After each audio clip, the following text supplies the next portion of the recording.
From the Bay of Fangs comes Locked In. I was at the new headquarters in Nescetan when it happened. If you ask me, it was a great idea, raising a base of operations in every town within Iseron. You've got a standing chapter of hunters intimately familiar with the town and people they're defending and the land they hunt in, most of them born locally to boot. It's a trick and a half, though, ensuring every chapter has the right people, the right gear, the right resources. But so far, the council has been pulling it off, and I was sitting comfortably, buffing my newly forged breastplate, when the alarm rang. I was out of my seat before the second ring of the bell and strapping my cuirass to myself by the third. I ran to fetch my helmet, saber and musket, my dagger already at my waist.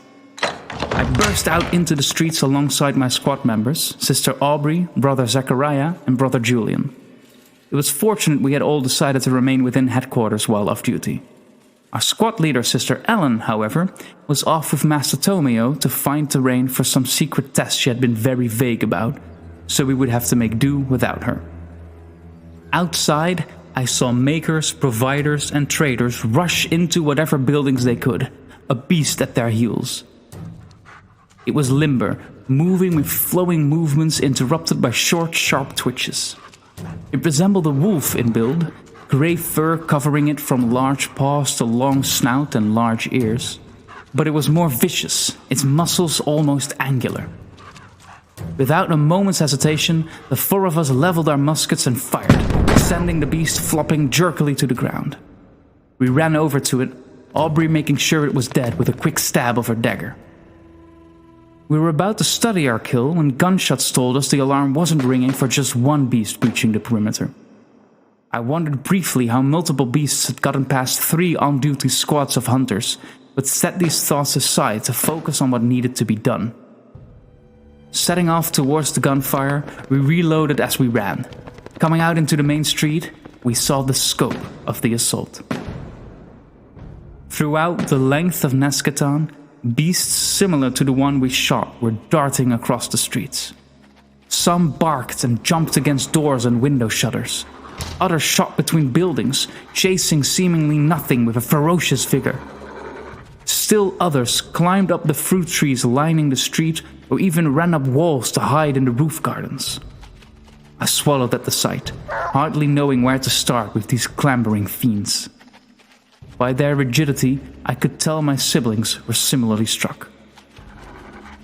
Then one of the beasts darted sideways up the wall of the building we were stood next, pressing off from the wall and leaping for me with its mouth agape. Aubrey clubbed it from the air with her musket. Zachariah stepped forward and shot the beast dead, Brother Julian kicking its now lolling head for good measure. At the gunshot, though, the other beasts jerked around, yipping and yelping before darting towards us from the streets, the trees, the rooftops. Knowing when to stand and when to run, we ran, rushing back the way we came. We sped past the first beast we had killed, but its kin were gaining on us despite our head start. Julian told us to keep going, and before I realized what he meant, he had stopped and turned, shooting the closest beast before tossing his musket, drawing his saber, and rushing into the onslaught. We called out to him, but we kept running, and thanks to his sacrifice, we made it back to headquarters, shutting the door behind us. I leant against the wall to collect myself, but Aubrey pointed out that headquarters has an open square for training.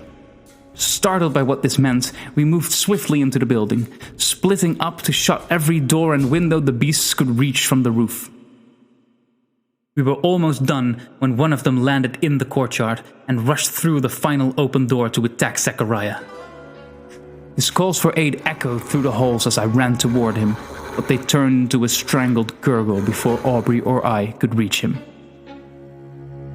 I rounded the corner, Aubrey doing the same across the hall, and we found Zachariah propped against the final door, held shut by his weight and that of the dead beast laying heavily on his chest, his dagger stuck in its side.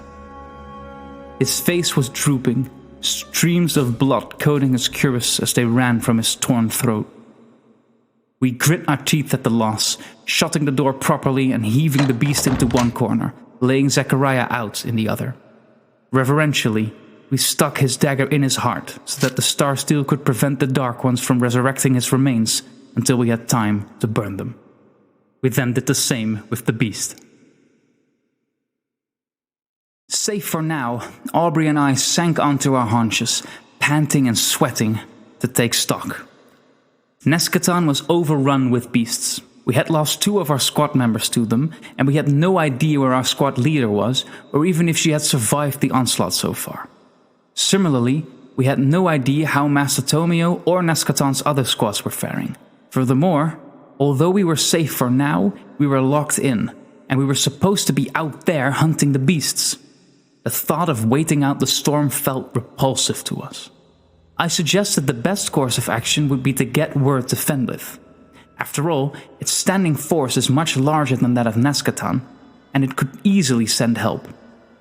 However, Aubrey pointed out that even if one of us got out of Nescetan and managed to get to Fenblith unharmed, and the council immediately sent down a force to relieve the town, it would take days, and even the people who had managed to get to safety were unlikely to last that long, given almost none of them would have access to food and drink. And so, we were resolved to strike out at the beasts. But we would need a strategy, as the 2 of us couldn't hope to slay the entire horde haunting the town. We debated what to do. Aubrey suggested to strike and retreat, sneaking out to shoot 1 or 2 beasts before retreating to headquarters again. After some deliberation, we rejected this idea, as we had been lucky to escape the beasts the first time and shouldn't test our luck again. The logical conclusion, then, was to find a way to lure the beasts into a trap. To this end, we needed to take stock of our resources. We went to the armory, reaching it swiftly but finding the door shut tight from within. Perturbed, we announced ourselves, at which point we heard a sigh of relief, followed by hurried footsteps and the removal of a length of wood serving as a makeshift block. The door opened to Spencer, one of the local makers selected to oversee the production and maintenance of our gear. He was pale with fright, his eyes bulging as he let us in and shut the door behind us. Hurriedly, he explained that he had been mending some worn straps when the alarm had rung. He had shut the doors to protect himself, waiting for hunters to come for him and listening in fear to the sounds of fighting and death. We explained what had happened, how we lost our squad members, and how we intended to stop what we were by now calling the Clamber Fiends. Spencer listened in rapt horror. Then we asked what gear was on hand for us to use. Spencer swallowed, visibly steeled himself, and went through the inventory, gesturing to the armor and arms racks as he spoke. There were some replacements for the standard brimmed helms, cuirasses, sabers, daggers, and muskets. There were also some coned helms, sword staffs, and blunderbusses for specialized hunts, as well as gauntlets, greaves, and vambraces for especially dangerous ones. Finally, there was the prototype, recently sent from Fenblith for field testing under Master Tomio's supervision. It was a gun with 5 barrels, which would rotate with each fired shot, so that a hunter could fire multiple times before reloading without the risk of the mechanism getting jammed as earlier attempts at repeating guns had done. Aubrey and I exchanged a glance. I asked if the prototype was reliable. Spencer assured me the makers in Fenblith had claimed that it was, but had warned it did have a major drawback other experimental repeaters didn't have. Namely that after each 5 shots loosed, the barrels would have to be individually reloaded, taking quite some time. I hesitated, but Aubrey stated that she felt confident she could reload the gun smoothly enough. All she would require was someone keeping the beasts at bay while she did so. I nodded, telling Spencer to fit me with armor. He obliged, and while Aubrey took the time to acquaint herself with the weight of the repeater as well as the spinning mechanism, my lower legs, forearms, and hands were plated in steel. I then replaced my saber and musket with a sword staff, readying myself for a fierce fight. Aubrey and I both swapped our brimmed helms for coned ones, allowing us to keep sight of the rooftops. We then left the armory, with Spencer once again locking the door behind us. We were of one mind. We would lure the Clamber Fiends to the courtyard and deliver them into carnage. Aubrey firing away while I kept the pack at bay with my sword staff. It was a risky plan, but it was the only plan we had, and we needed to act. We returned to where Zechariah lay, readying ourselves for the fight to come. With one last nod exchanged, I swung open the door Zechariah had died shutting and stepped into the courtyard. Aubrey kneeled behind me, raising the repeater as I stepped aside to give her clear sight. Then I started making noise. I shouted, I struck my fist against my cuirass, I stomped my feet. Soon enough, I heard it, the yelping and barking. The first clamber fiend appeared atop the roof, leaping down into the courtyard. The moment it touched the ground, a shot rang out and the beast crumpled. Another appeared, then another, and both were shot down the same as the first, Aubrey's aim steady and true. As the repeater's mechanism whirled the next barrel into place, I saw a shape looming over me in the corner of my eye. I spun, chopping into the clamber fiend as it pounced, showering myself in its vile ichor. Aubrey fired again behind me, making me turn. Her shot had missed, the beast she had intended to kill now darting across the courtyard towards us. Swiftly, she whirled the final loaded barrel toward the firing mechanism, aimed, and shot the charging clamber fiend down. She called out a reload, and I stepped into place to defend her as she cleaned and loaded the barrels as swiftly as possible. Another two beasts clambered up and over the walls of headquarters, dashing past our fallen kin and rushing towards me. I braced myself and swung horizontally the moment they came within reach. My blade struck true, hacking apart the first beast's jaws in a burst of bones and teeth. I retracted my sword staff and thrust at the second, skewering it, its black ichor gushing across the ground. I stepped back, jerking my weapon free, when another clamber fiend landed heavily on my back, sending me stumbling as I hastily shrugged it off of me. I turned just in time to see its slavering maw snap shut on my thigh. Pain lanced through my leg.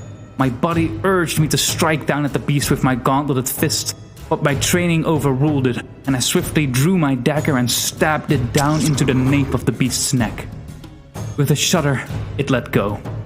Warm wetness trickled down my leg, but I ignored it, limping back into position while Aubrey finished reloading. Still more clamber fiends leapt into the fray, heedless of the almost half a score of beasts already dead on the ground. Aubrey fired, adding another 3 cadavers to the slaughter.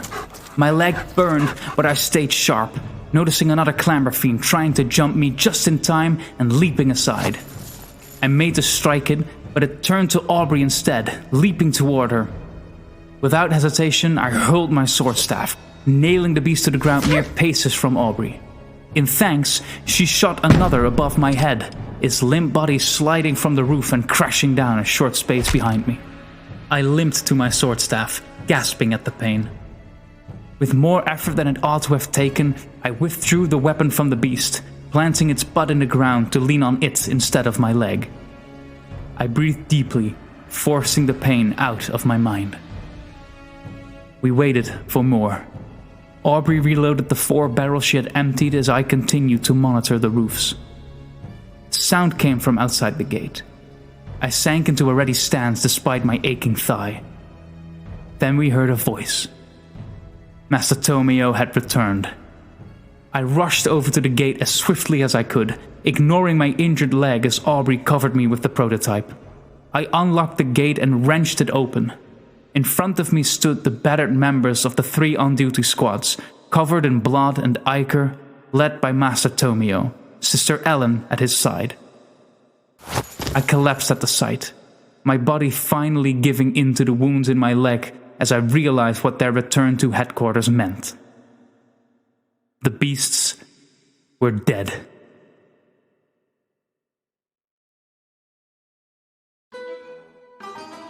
You've been listening to a Hunting Darkness audio drama produced by Dark Bear Productions. We invite you to delve into the world of Hunting Darkness by visiting hunting-darkness.com. Here, you can find lore, art, merchandise, and even a glimpse of the dark truth. From the Bay of Fangs was written and directed by Dan Blokdijk. The cast features Dan Blokdijk as Peter Schillard and Lucas Simmers as Tara Summer.